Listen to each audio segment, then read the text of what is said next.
Now, I will be debating the BJP versus the Congress over the governor in Karnataka. That is the big headline today. But I just want to remind you once again about the wastefulness of the entire governor system. I want to take the example of the Raj Bhavan in Mumbai. Most of you would never have seen it because it is India's most expensive residence. That's a bird's eye view of this absolute palace. It has an estimated value of, wait for this number, 30,000 crore rupees. Does this look like a home for one person? That's the home of the Maharashtra governor, one guy. Location in Malabar Hill.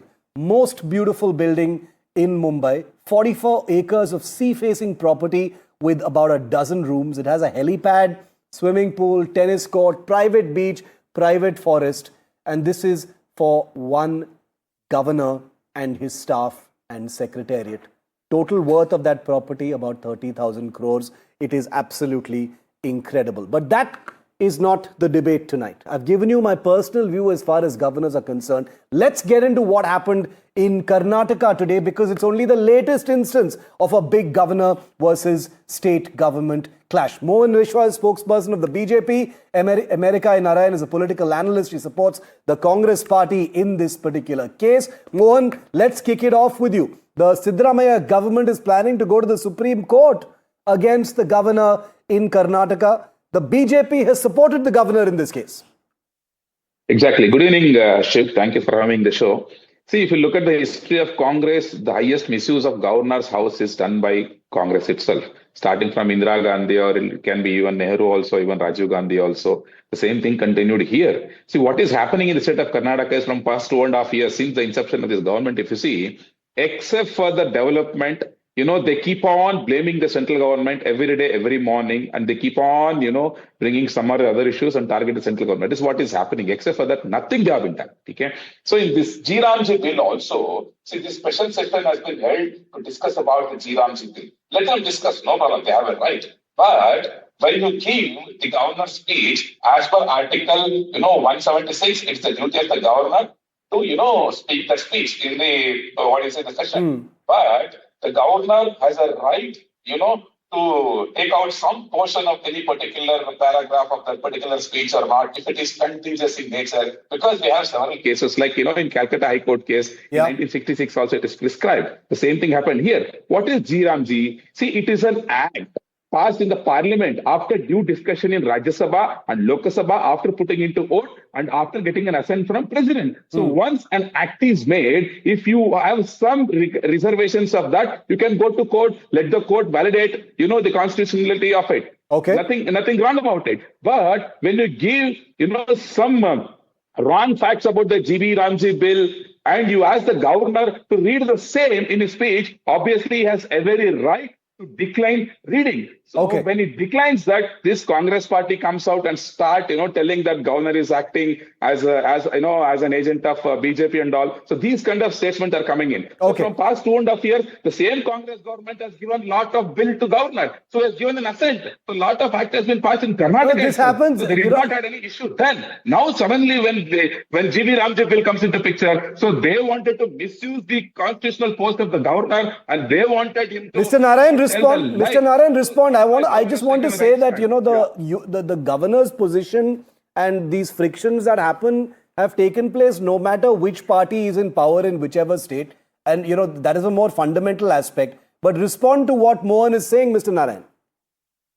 First thing, I used to say the governors are needed, but more and more, I think I don't deny it has happened when the Congress was ruling at the center, but not as abrasively as it is happening now. There has been some decorum, some trying to at least maintain what the Constitution says. But, most of the time, I wouldn't say all the time.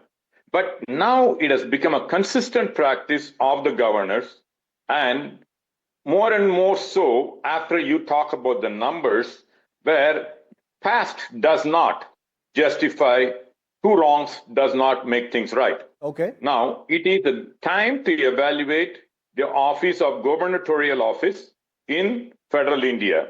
Governors are acting today unconstitutionally holding the bills and against the people of the state which they are supposed to govern. And when the Constitution says both the president and the governor they do not have a choice. But in what happened today in the Vidhan Sabha, you think that's okay? Elected government. I'm sorry? What happened today with the Karnataka governor and the Siddarmaiah government threatening to take him to the Supreme Court, do you think that's okay? No, absolutely. The fact of the matter is the governor of the state has no choice because he is only the mouthpiece when he reads. He can have his comments, but not at the time where he is doing the constitutional duty of what the government wants him to read. Let him get out of the office, or even after finishing the speech, maybe even that I think is wrong. Okay. He cannot act as the role of the opposition. Okay. He is the mouthpiece of the government at that time, as per the Constitution, and he should just read it. Maybe he can disagree at the outset, maybe after coming out in the governor's mansion. Mohan, respond to that. The governor is being accused of playing the role of the opposition when this is just a constitutional ritual.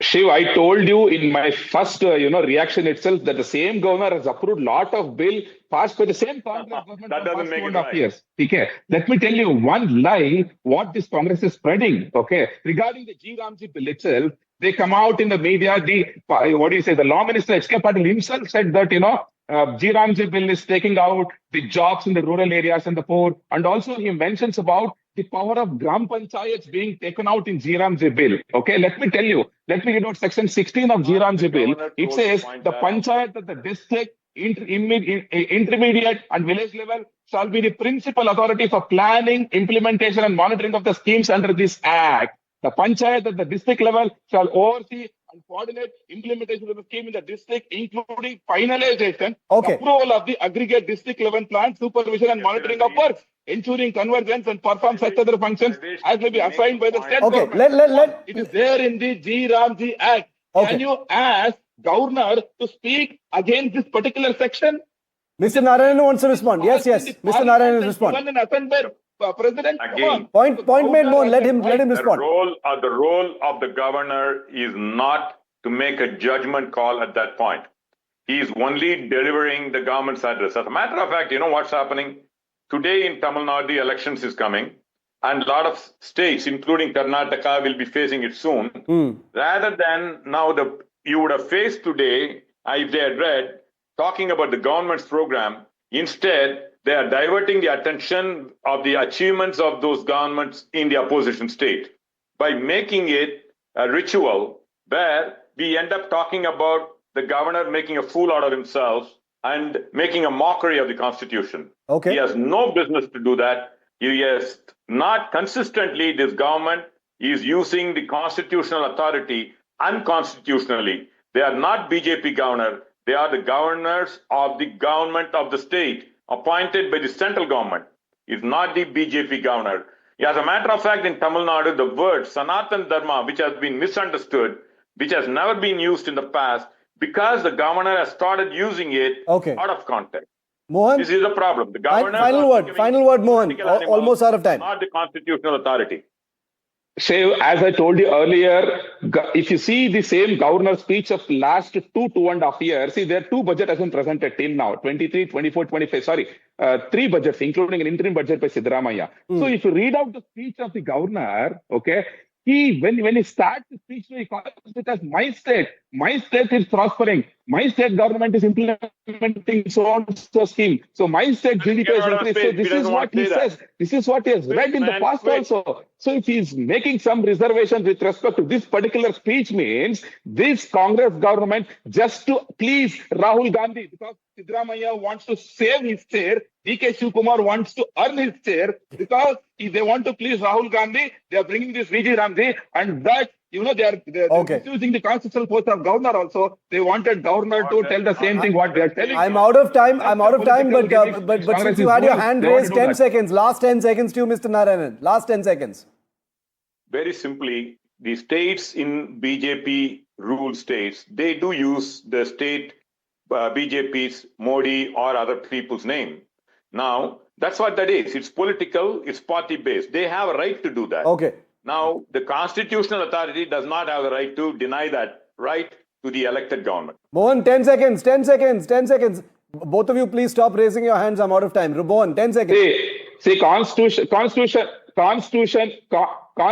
says governor should address the session. He has addressed the session. At the same time, Constitution doesn't say that, he has to read exactly what has been prepared by the government. The courts have ruled in the past also that if he has a reservation, if it's continuous in nature, he can omit that particular paragraph line itself. We are heading into a very vicious political season with elections in 5 states. It's going to be extremely hostile. It's going to be extremely aggressive, and all eyes will be on the governors in all of these places. They may have a role to play depending on the results in these elections, and that's why this is a germane issue to debate right now. We're seeing it in the southern states. We're seeing it in Bengal. We will be seeing it in the days and weeks ahead. Americai V Narayanan, Mohan Vishwa, thank you very much for your time tonight here on India Matters. And to you, thank you very much for watching. I'll see you at the same time tomorrow. The buck stops here with Padmaja Joshi is next.